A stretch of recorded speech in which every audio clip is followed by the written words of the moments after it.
waaw ñun li ñuy njëkk wax mooy féliciter élèves yi nga xam ne ñoom ñoo kuréelu ci gouvernement scolaire lycée département bu Ndakaaru moo taxoon may ñaan élèves yi ñu tàccu seen bopp.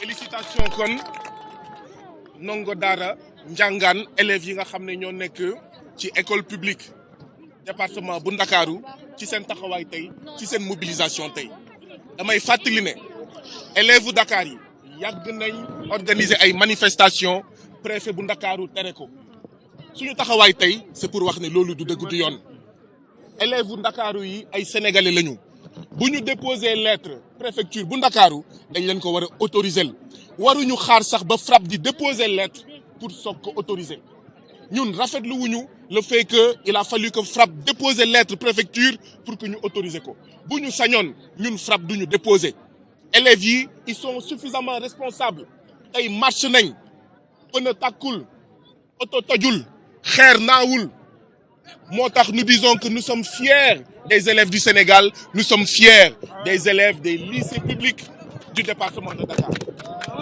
ñaareel bi mooy dañoo ñëw fii taxawaayu mag taxawaayu nijaay taxawaayu bàjjen taxawaayu tante taxawaayu yaay taxawaayu pap taxawaay boobu la ñu ñëw fii tey ngir boole suñu yuuxu ak ñoom seen yuuxu ñoom élèves yi ngir wax ne dañoo bëgg a jàng ngir wax ne nous voulons étudier ngir wax ne nous voulons étudier dans de bonnes conditions ngir wax ne nañu sauver l'année scolaire waaye nañu sauver surtout l'école sénégalaise lii moo ñu indi fii tey et donc li ñuy ñaan président Macky Sall mooy mu dégg li nga xam ne moom mooy baatu élèves u Sénégal dañuy faral di wax ne boo ubbee école mel na ni tëj nga kaso bu fekkee école u Sénégal ñetti weer a ngi dafa tëj dafa mel ni ñetti weer a ngi dañoo ubbi ay kaso boo ubbee école mu ngi mel ni yaa ngi xeex ignorance maanaam ñàkkum xam mu ngi mel ni ñetti weer a ngi jànguñu donc ça veut dire que ñetti weer a ngi ignorance mu ngi yokk Sénégal ñàkk xam ak ñàkk jàng mu ngi yokk Sénégal donc moo tax ñuy wax président Macky Sall il a été élève mës na nekk élève mës na nekk étudiant léegi nekk na président de la République te école publique moo tax mu mel ni mu mel école publique moo tax mu nekk président na delloo naar bi li nga xam ne moom mooy xorom si na ko fay bor bi fay boru école Sénégal mooy wax président Macky Sall xaalisu Sénégal na ko dugal ci école Sénégal na ko dugal ci élève Sénégal na ko dugal ci jàngalekatu Sénégal fi may daanele nag mooy lii manifestation élèves yi la woon bu fekkee manifestation bi doyul ñun ñu ngi déglu élèves yi lu ñu pare pour def pare nañ ko pour def bu ñu paree sax pour beneen yoon ñu dox ba palais présidentiel ngir président Macky Sall dégguñu dinañ ànd ak ñoom ba palais présidentiel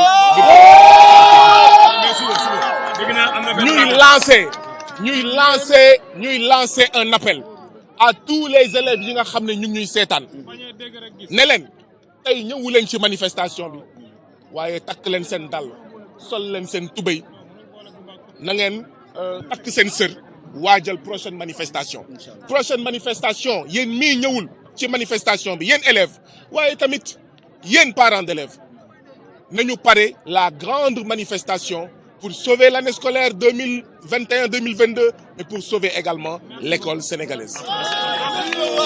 Nous sommes venus aujourd'hui exprimer toute notre solidarité aux élèves des écoles publiques du département de Dakar qui ont montré aujourd'hui, encore une fois, qu'aux âmes bien nées, la valeur n'attend point le nombre d'années. C'est vrai, ils sont jeunes, mais ils ont montré aujourd'hui courage. Ils ont montré responsabilité, ils ont montré détermination, mais ils ont également montré patriotisme. Parce qu'ils se battent pour eux, mais ils se battent également pour leurs petits frères. Ils se battent pour toute l'éducation sénégalaise, ils se battent en réalité pour le développement de ce pays. Parce que point de développement sans une école, d'accord, qui marche, sans une école où les élèves vont à l'école, où les élèves terminent le programme, où les élèves ont la meilleure qualité d'enseignement.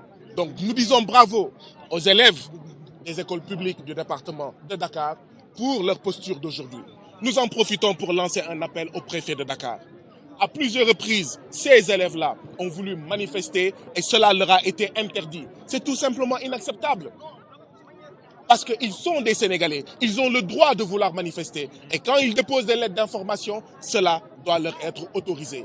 Nous ne voulons pas que le FRAPP soit obligé de déposer sur la table du préfet une lettre d'information au nom du FRAPP pour qu'enfin le préfet daigne autoriser la manifestation. La prochaine fois, nous souhaitons que les élèves déposent eux-mêmes et que cela leur soit autorisé.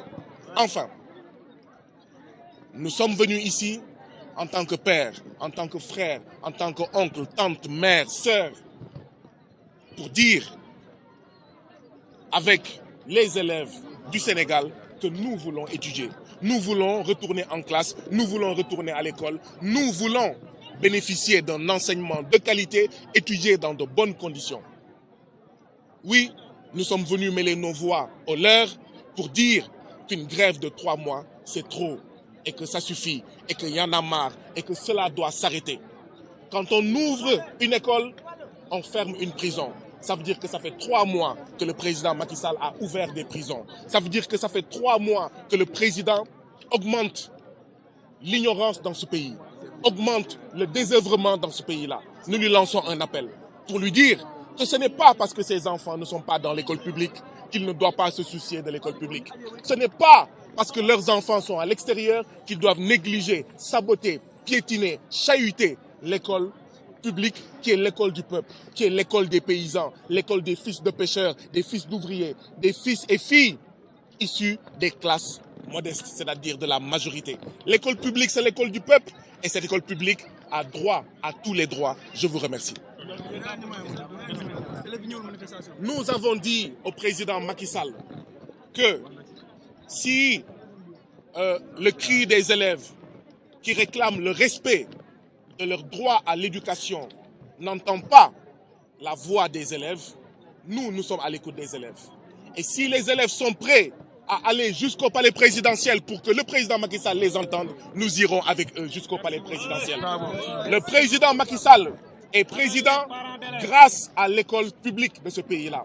Et donc le président Macky Sall a une énorme dette envers l'école publique de ce pays. Et ce n'est pas comme ça qu'il devrait payer cette dette. Payer cette dette à l'école publique, c'est accorder plus d'importance, mettre au cœur de ces politiques les élèves, les enseignants et l'école sénégalaise. C'est pourquoi nous lui demandons que dans les meilleurs délais, que cette grève cesse. Nous lançons un appel aux élèves qui n'ont pas pu venir aujourd'hui à la marche. N'ayez pas peur. Vous voyez, n'ayez pas peur. Nous avons marché de manière pacifique. Nous n'avons pas été violentés. Il n'y a pas eu de grenades lacrymogènes. Préparez-vous.